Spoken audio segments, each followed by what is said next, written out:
যারা পানিবন্দী যারা আছেন তাদের উদ্দেশ্যে এই খাবার বস্ত্র এখানে সহকারে আবার আছেন সহযোগিতা করতেছেন বাংলাদেশ সেন্ট্রাল প্রেস ক্লাবের সভাপতি মানে প্রতিষ্ঠা সভাপতি খান সেলিম ভাই। তার মহৎ উদ্যোগ সে এখানে করে যাচ্ছেন এবং আজকে এখানে এসে নিজেও সহযোগিতা করতেছেন।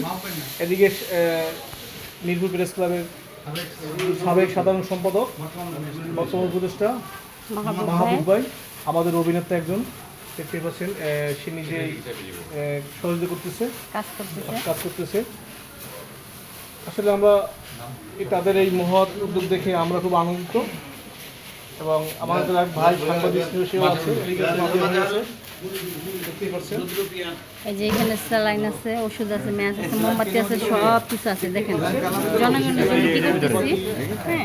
হ্যাঁ দেখেন ওষুধ কোনো দিক দিয়ে কমতি নাই, সব দিক দিয়ে পারফেক্ট, সব দিক দিয়ে আছে। চাল আছে একটা হয়তো বা 5 কেজি 6 কেজি চাল ওষুধ আছে, সব কিছুই সেলাইন সব মোটামুটি সব কিছুই আছে, মোমো আছে।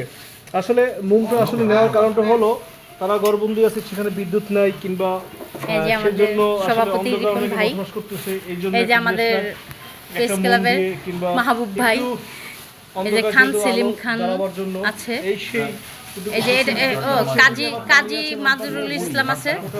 না এটা এমনি দিও না, আমি হাসতেছি কই। হ্যাঁ এদিকে আসলে সবাই কাজ করতেছে, সবাই ব্যস্ত আছে এখন। আসলে আমরা যারা আসলে এদিকে দেখতে পাচ্ছেন সেই নোয়াখালী, ফেনী, কুমিল্লা, মাঝদি, চৌমোহনী এবং কয়েকটি জেলা আসলে এখনও পানিবন্দী হয়ে আছে মানুষ। তারা অনেক জায়গায় খাবার পৌঁছে নেয়, কিন্তু সেই খাবার পৌঁছাবার জন্য এই মহৎ উদ্যোগ মিরপুর প্রেস ক্লাবের সভাপতি এবং বাংলাদেশ সেন্ট্রাল প্রেস ক্লাবের প্রতিষ্ঠা সভাপতি খান সেলিম ভাই তার উদ্যোগে আজকে রাত্রেই 2 থেকে 4টে ট্রাক সে উদ্দেশ্যে রওনা করবে। আমরা ইনশাল্লাহ যাব। এদিকে একটু বিষয় মহৎ উদ্যোগের জন্য যে পরিকল্পনা করছে আমি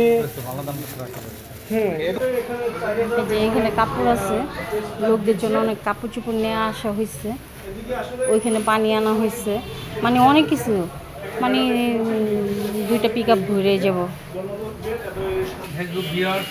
দেশবাসীর কাছে বিনীত আহ্বান জানাবো, বানবাসী মানুষের পাশে সকলের আমাদের দায়িত্ব দেখতে পাচ্ছেন এই যে পানি আসছে, এখানে পানি স্টক করা আছে, পানি আসতেছে, এখন শুধু আসছে।